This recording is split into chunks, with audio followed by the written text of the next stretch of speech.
Qu'est-ce qu'on peut faire de manière concrète, de manière pratique pour les coachs, pour ceux qui veulent rester actifs, ceux qui fréquentent des salles ou pas?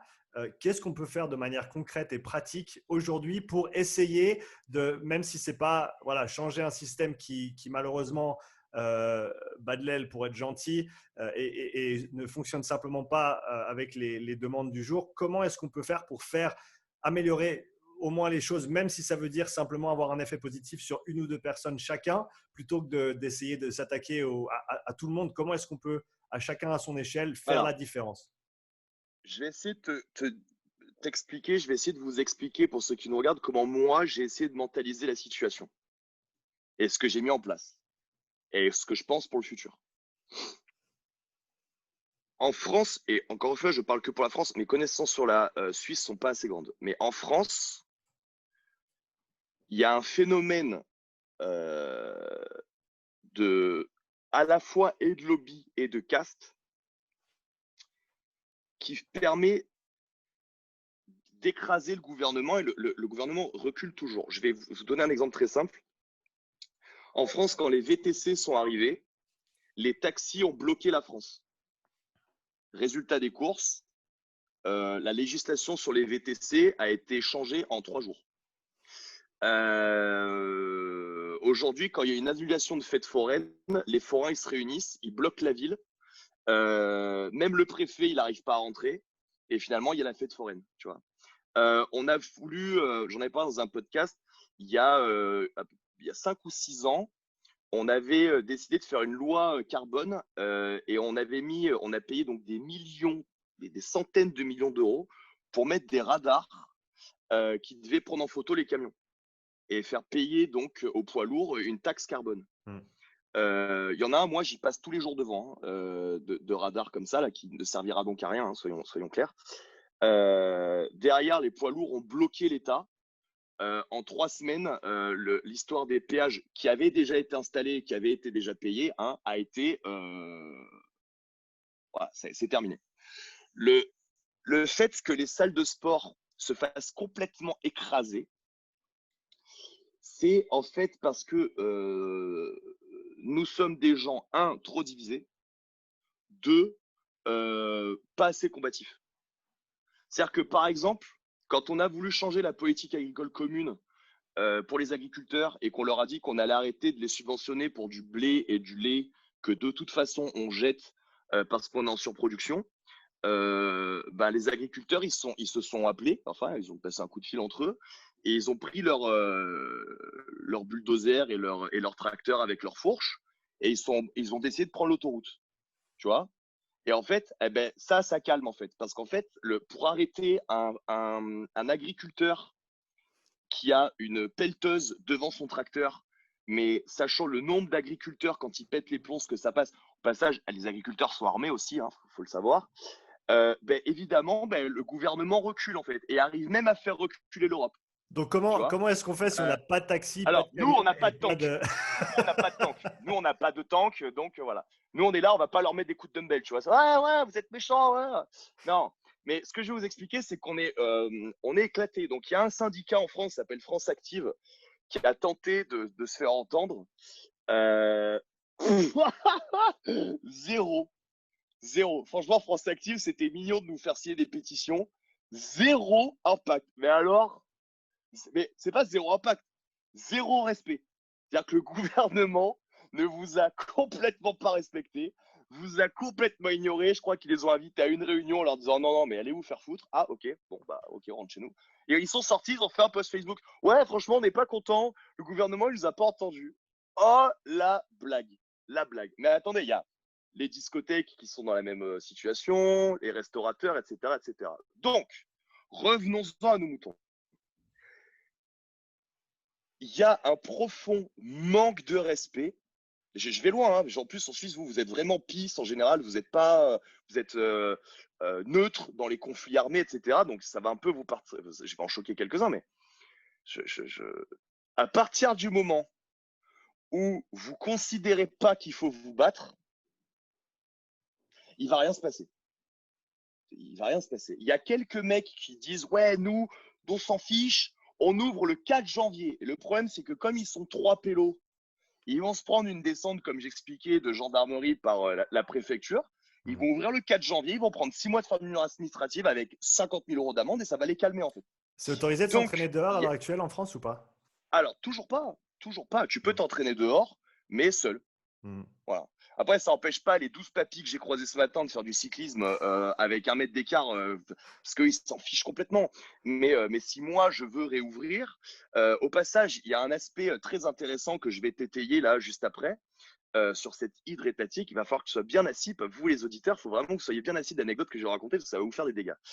Dans votre cerveau, il va faire ouh.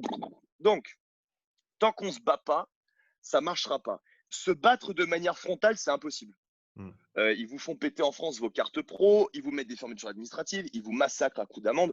Se battre de manière frontale, c'est infaisable. Qu'est-ce que nous, on a mis en place? On a mis en place des programmations en ligne, comme tout le monde. On a mis en place du prêt de matériel. Moi, j'ai carrément acheté du matos. Pour te raconter l'anecdote, il y a un outil que j'aime beaucoup, qui est pas, ça fait pas très CrossFit, hein, ça fait très les Mills, mais un outil que j'aime beaucoup qui s'appelle le TRX, qui est pour moi un développeur de gymnastique accéléré chez les gens. Donc, j'avais prévu d'en mettre en place cette année en 2021. Bon, ben, finalement, j'en ai commandé 30 et je les ai mis en prêt de matériel pour mes adhérents. Donc, tu vois, c'est une manière de se battre en fait. C'est-à-dire que j'ai avancé des investissements matériels pour pouvoir leur prêter du matériel pendant. C'est une manière de me battre. J'ai vraiment upgradé, c'était pas moi qui m'en occupe, mais j'ai fait upgrader le niveau de programmation en ligne. On a un WOD du jour tous les jours. On a une prog TRX tous les jours. Enfin, non, un jour sur deux, je mens. On a tous les jours un Express. Alors, Express Core pour gainage complet, 10 minutes. Mais au moins, les gens, ceux qui n'ont pas le temps, ils ont au moins un truc à faire pendant 10 minutes. Pour un ancrage. Et ils ont un Express Mobilité. Et ça, on alterne un jour sur de l'autre. On est en contact avec eux régulièrement. On les appelle, on les stimule, etc. C'est notre manière à nous de nous battre. Si on arrive sur 200 clients à en maintenir 150 en activité, on aura fait notre travail. Donc, c'est une manière de se battre. Excuse-moi de te couper, Guillaume, pendant que tu mentionnes ces exemples, je voulais en faire remonter un aussi, parce que comme tu as dit, je pense que le plus d'idées on peut donner aux gens et aux coachs pour trouver des solutions pratiques. Et donc, je voulais, petite dédicace à David qui nous écoutera très certainement, qui lui a été très, très pratique et réactif. Quand ils ont annoncé, c'était début novembre, c'était un mercredi, je me rappelle, à 14 h, ils nous ont annoncé qu'à partir du… Non, c'était un mardi à 14 h. Et à partir du mercredi, 17 h, les salles seraient fermées. Entraînement à l'extérieur autorisé jusqu'à 5 personnes en respectant les distances. Et donc, ce qu'il a mis en place, donc le mercredi matin, déjà, il a fait 4 places d'entraînement à l'extérieur de sa salle, avec des tentes par-dessus, avec des dalles en plastique, avec un petit peu de matos sur les 4 places d'entraînement. Et il faisait des séances de 45 minutes. Les gens venaient en avance, s'échauffaient de manière séparée, chacun de l'autre côté en autonomie, faisaient leur séance sur leur place de travail dédiée, pas d'échange de matériel, pas de contact, distance respectée, un coach plus 4. Et il faisait ça, et je crois qu'il a dit qu'il est passé d'une trentaine de cours à une cinquantaine de cours par semaine avec ces changements-là pour faire en sorte que ses adhérents puissent venir. On est très proche avec David. Et ça, je pense que c'est vraiment un exemple à suivre si, à l'avenir, en France notamment, s'il y a l'opportunité de s'entraîner dehors, c'est quelque chose qui demande énormément de travail pour quelqu'un qui gère une salle. David a dû mettre pas mal de trucs en suspens pour faire tourner ça. Mais comme tu as dit, le plus important, c'est est-ce qu'on peut garder une partie, la majorité de nos adhérents en activité pour maintenir leur santé, que ce soit physique, mentale, etc. Donc, je pense que tous les bons exemples sont importants à mentionner. David, moi j'ai la chance de l'avoir tous les ans en coaching week avec sa chérie. On a mis exactement la même chose en place au départ quand la première phase du confinement, ça a été on s'entraîne dehors. On avait mis des cours pareils, hein, toutes les 40 minutes, limités, blablabla. Puis après, ça nous a été enlevé. Anecdote en France, particularité entre la France et la Suisse, pour que vous le sachiez. Nous, un barnum en extérieur, c'est considéré comme une dépendance. Donc, c'est interdit. C'est-à-dire qu'on n'a même pas le droit de mettre une bâche dehors. Alors, il y a des salles qui vont écouter ce que je suis en train de dire et qui vont dire Ah ben non, nous, on l'a fait, on nous a rien dit. Oui, mais il y a des salles qui se sont pris une inspection de la direction régionale et on leur a dit Barnum interdit.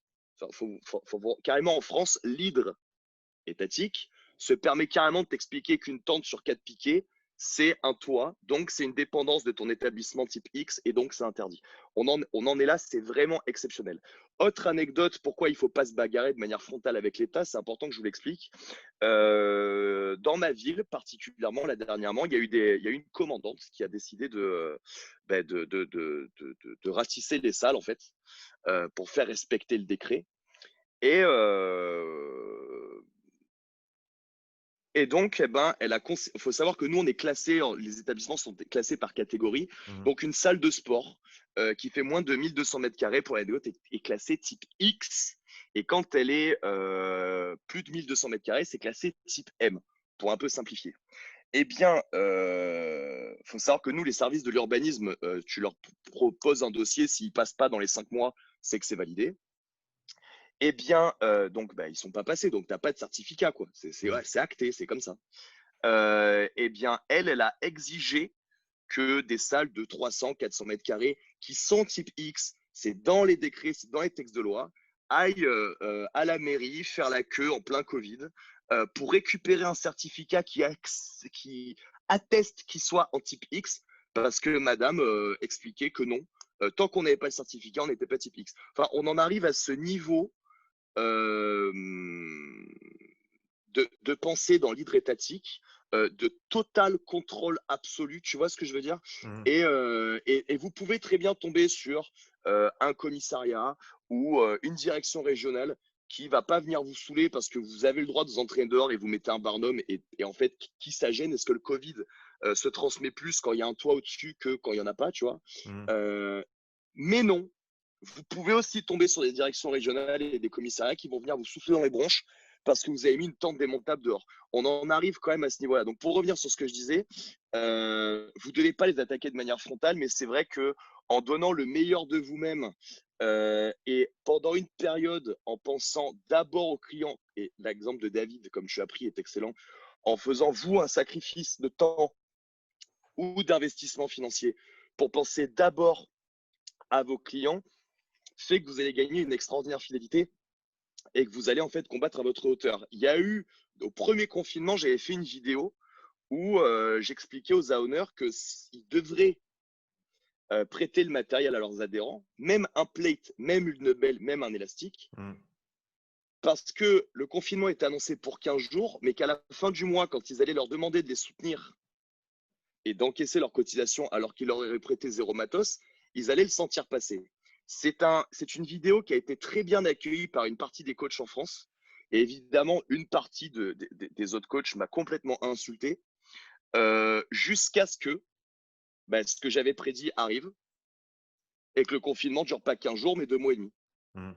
Et là, les coachs qui se prenaient en vidéo en ayant chopé un assaut bike et la cage de squat et tout le matériel altéro pour s'entraîner chez eux en faisant des super stories alors que leurs élèves n'avaient aucun matos et devaient se démerder avec des prog bodyweight chez eux, là, quand il a fallu, ouais, ce serait quand même bien que vous nous souteniez parce que vous comprenez, voilà, ce serait pas très bien dans les cotisations. Là, ils se sont fait esquinter. Il y a un nombre de salles incalculables qui ont explosé, des groupes qui s'entendaient très bien, qui s'entendent plus du tout, du turnover de clientèle d'une salle à une autre et des salles qui ont complètement coulé suite à ça.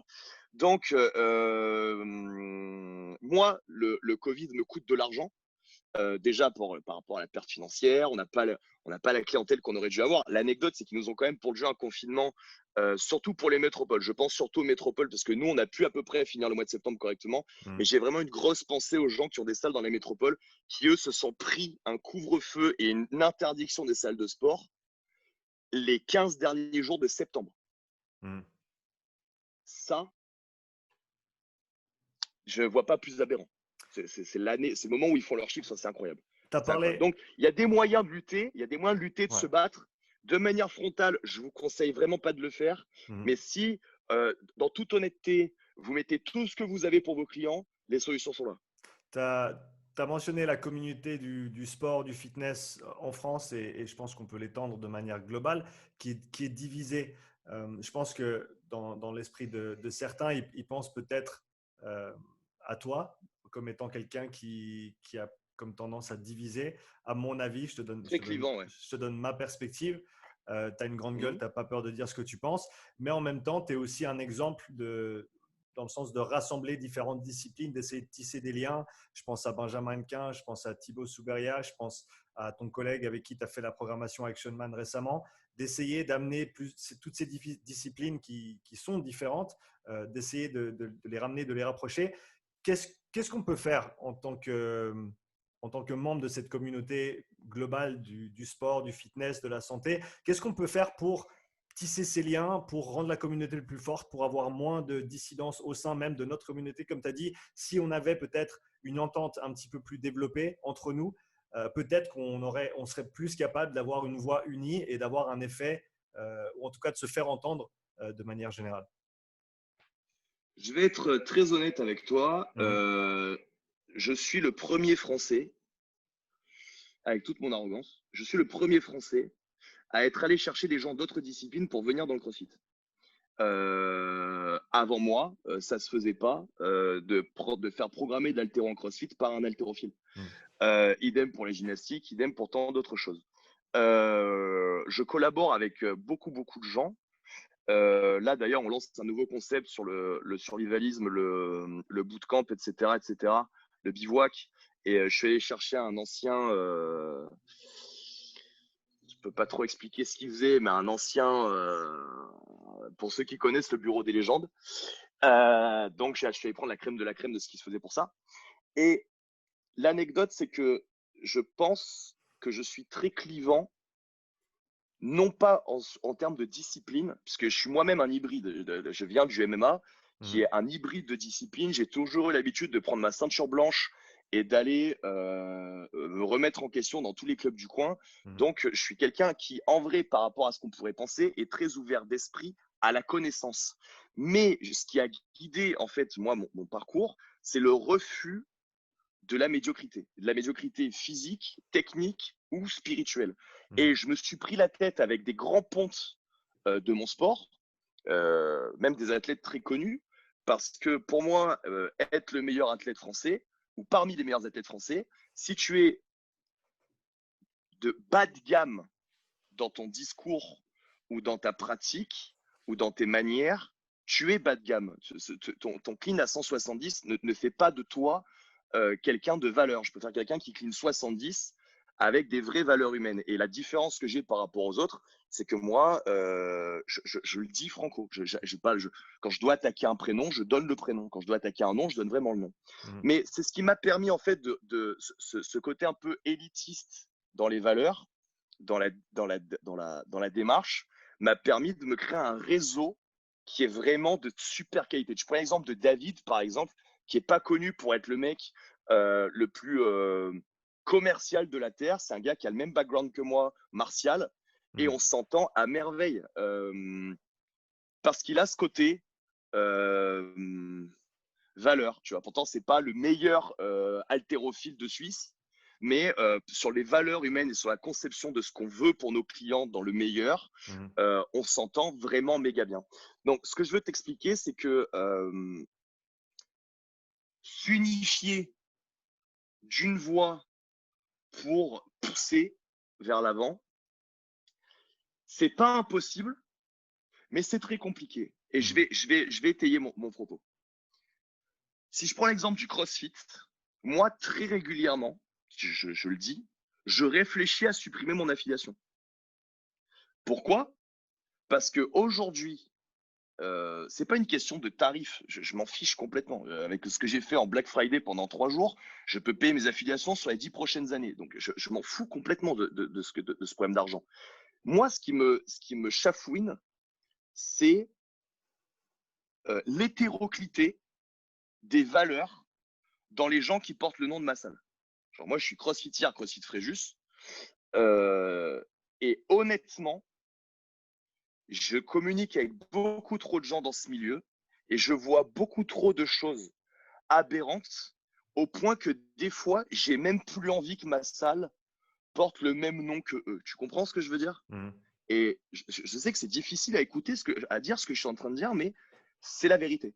C'est-à-dire que euh, moi, j'ai mis tout mon argent, toute ma passion ces 10 dernières années, et en fait, je me suis fait connaître de manière négative en voulant emmener mon sport dans une direction élitiste.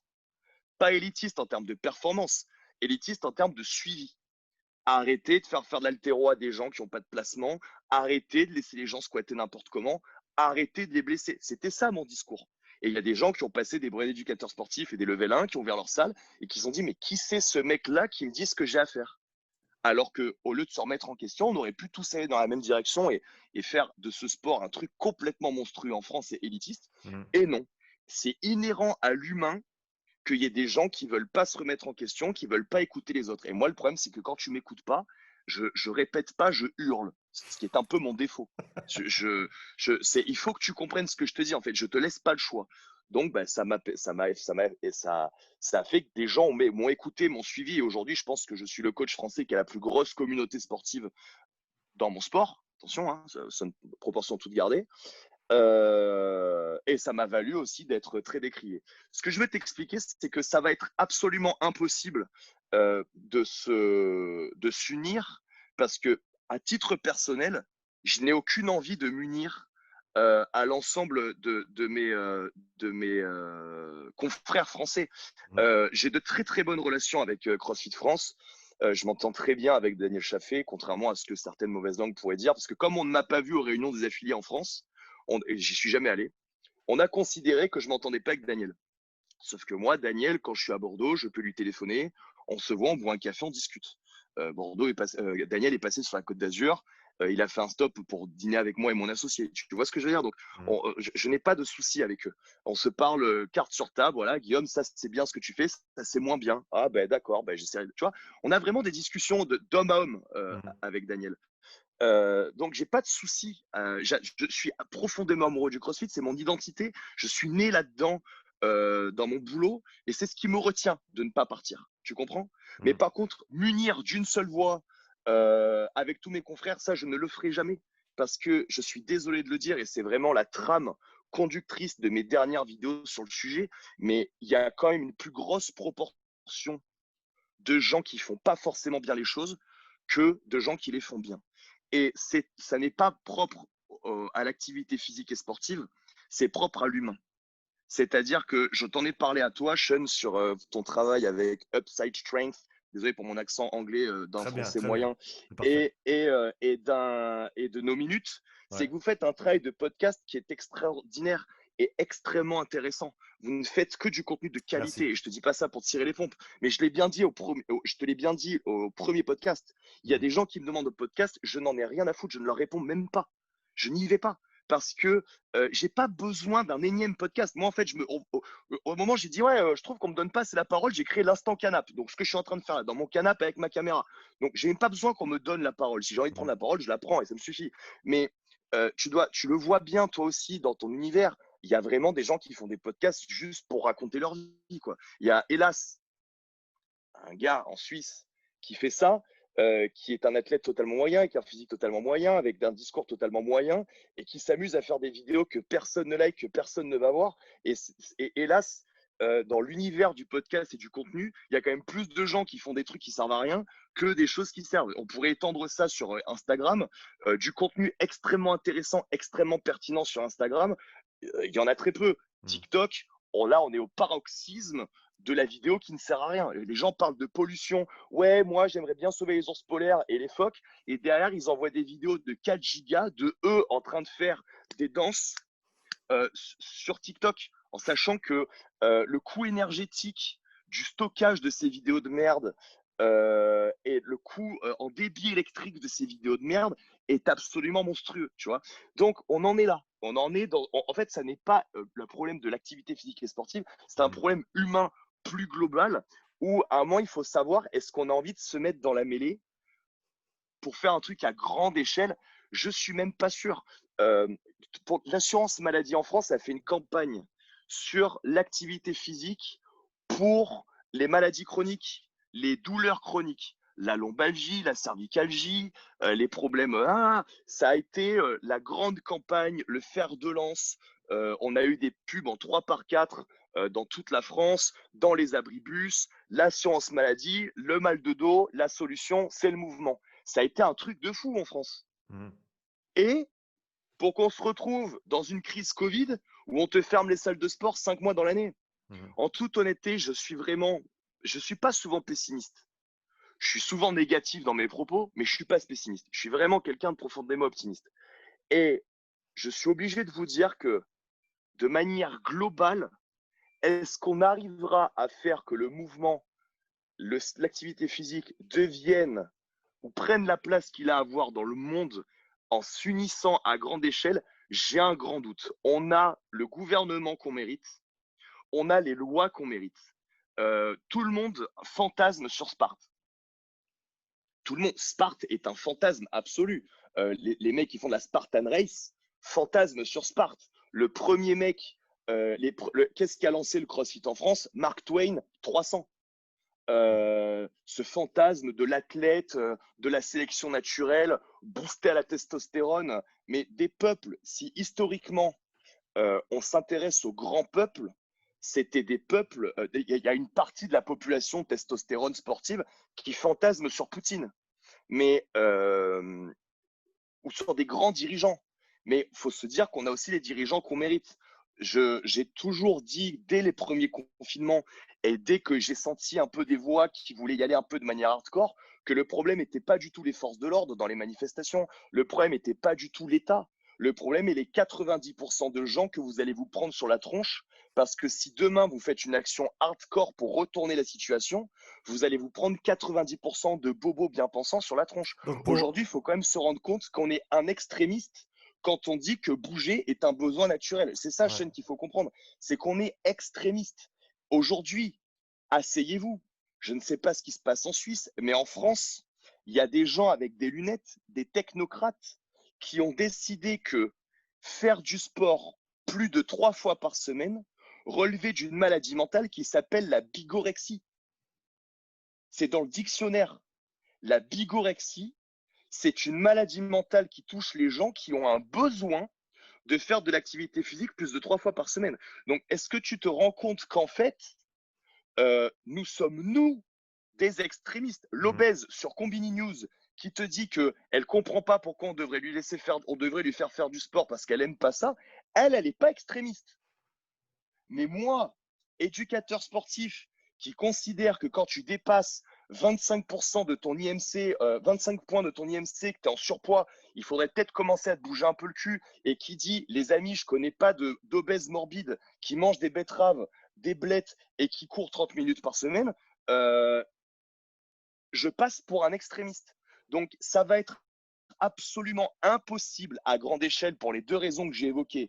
Un, l'hétéroclité de la qualité Mhm. de notre métier qui fait que, ben, en vrai, aller se mettre au milieu de tout le monde, c'est un peu comme demander pour défendre des restaurateurs à Paul Bocuse d'aller se mettre dans la mêlée avec les dirigeants de McDo, tu vois, pour que les restos réouvrent. Franchement, ça va être trop compliqué. Et derrière, il faut quand même se rendre compte que nous sommes des malades mentales. C'est-à-dire qu'aujourd'hui, tu deviens un mec hardcore parce que tu fais du sport 3 fois par semaine. Toi, t'es un fou, t'es un hardcore, t'es un dingue, t'es un punk, t'es un extrémiste, t'es presque un skinhead. Donc, il